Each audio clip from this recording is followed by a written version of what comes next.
নিশীথে তমত গোটে জায়মানে জনাৰ্দনে আজি ভাদ মাহৰ অষ্টমী তিথিতেই পৰম পুৰুষ ভগৱন্তৰ অৱতাৰ গ্ৰহণ কৰিছিল আৰু সমগ্ৰ ভাৰতবৰ্ষ জুৰি আজি জন্মাষ্টমী উলহ মালহেৰে পালন কৰিছে।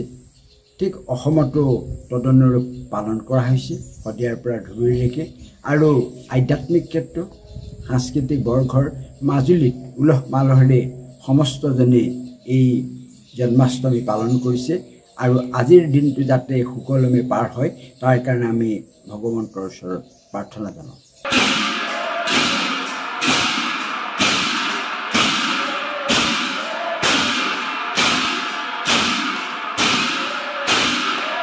নিশীথে তমত গোটে জায়মানে জনাৰ্দনে আজি ভাদ মাহৰ অষ্টমী তিথিতেই পৰম পুৰুষ ভগৱন্তৰ অৱতাৰ গ্ৰহণ কৰিছিল আৰু সমগ্ৰ ভাৰতবৰ্ষ জুৰি আজি জন্মাষ্টমী উলহ মালহেৰে পালন কৰিছে।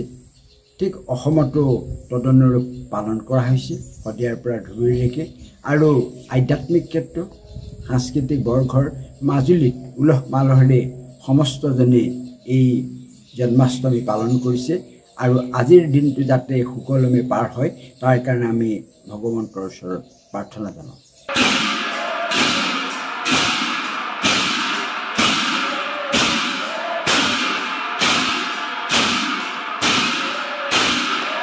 নিশীথে তমত গোটে জায়মানে জনাৰ্দনে আজি ভাদ মাহৰ অষ্টমী তিথিতেই পৰম পুৰুষ ভগৱন্তৰ অৱতাৰ গ্ৰহণ কৰিছিল আৰু সমগ্ৰ ভাৰতবৰ্ষ জুৰি আজি জন্মাষ্টমী উলহ মালহেৰে পালন কৰিছে। ঠিক অসমতো তদনুৰূপ পালন কৰা হৈছে শদিয়াৰ পৰা ধুবুৰীলৈকে আৰু আধ্যাত্মিক ক্ষেত্ৰ সাংস্কৃতিক বৰ্গৰ মাজুলীত উলহ মালহেৰে সমস্তজনে এই জন্মাষ্টমী পালন কৰিছে আৰু আজিৰ দিনটো যাতে সুকলমে পাৰ হয় তাৰ কাৰণে আমি ভগৱন্তৰ ওচৰত প্ৰাৰ্থনা জনাওঁ। যিকোনো খবৰৰ বাবে যোগাযোগ কৰক 7099017330 অথবা 7099017390 নম্বৰত।